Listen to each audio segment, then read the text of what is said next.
Hello ನಮಸ್ಕಾರ, ನೀವು ನೋಡ್ತಾ ಇದ್ದೀರಾ ಇಂಡಿಯಾ ಫಸ್ಟ್. ನಾನು ರಕ್ಷತ್ ಶೆಟ್ಟಿ. ಈಗ ಹೆಡ್ಲೈನ್ಸ್. ಕರ್ನಾಟಕ ಸರ್ಕಾರದ ಭೂ ಅಸಹಾಯಕತೆ ಆಂಧ್ರದ ಅವಕಾಶವಾದಿತನಕ್ಕೆ ಕಾರಣ ಆಗಿದೆ. ರೈತರ ಭೂಮಿ ವಾಪಸ್ ಕೊಡ್ತಾ ಇದ್ದಂತೆ ಆಂಧ್ರ ಸಚಿವ ಏರೋಸ್ಪೇಸ್ ಉದ್ಯಮಿಗಳಿಗೆ ಭೂ ಆಫರ್ ಕೊಟ್ಟಿದ್ದಾರೆ.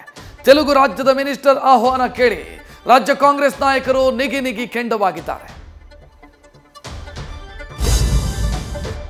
ಹಿಂದುಳಿದ ವರ್ಗ ಇವರ ಆಶೀರ್ವಾದ ಪಡೆದರೆ ಅಧಿಕಾರ ಶತಸಿದ್ಧ. ಇದನ್ನರಿತ ಕಾಂಗ್ರೆಸ್ ಓಬಿಸಿ ಜನಮನ ಗೆಲ್ಲಲು ರಣತಂತ್ರ ರೂಪಿಸಿದೆ. ಬೆಂಗಳೂರಲ್ಲಿ ಓಬಿಸಿ ಸಮಿತಿ ಸಭೆ ನಡೆಸಿ 2029 ಚುನಾವಣೆಗೆ ರಣಕಹಳೆ ಮೊಳಗಿಸಲು ಸಜ್ಜಾಗಿದೆ. ರಾಹುಲ್ ಗಾಂಧಿಯನ್ನು ಪ್ರಧಾನಿ ಮಾಡೋ ಕನಸು ಕಾಣ್ತಾ ಇದೆ. ಕ್ಯಾಪ್ಟನ್ಶಿಪ್ ಗೊಂದಲ, ಕುರ್ಚಿ ಕದನ, ಶಾಸಕರ ಸಿಟ್ಟು ತಣಿಸಲು ಸುರ್ಜೇವಾಲಾ 3ನೇ ಸುತ್ತಿನ ಸಭೆ ಮಾಡಿದ್ದಾರೆ. ನಾಯಕತ್ವ ಗೊಂದಲ ನಿವಾರಿಸಲು ಕೈ ಉಸ್ತುವಾರಿಗೆ ಸಚಿವರು ಮನವಿ ಮಾಡಿದ್ದಾರೆ.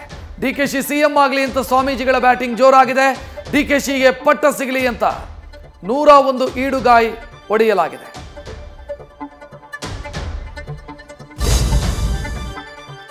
ಹಸುವಿನ ಹಾಲಿಗೆ ಹಿಂದೂ ಧರ್ಮದಲ್ಲಿ ಪವಿತ್ರ ಭಾವನೆ ಇದೆ.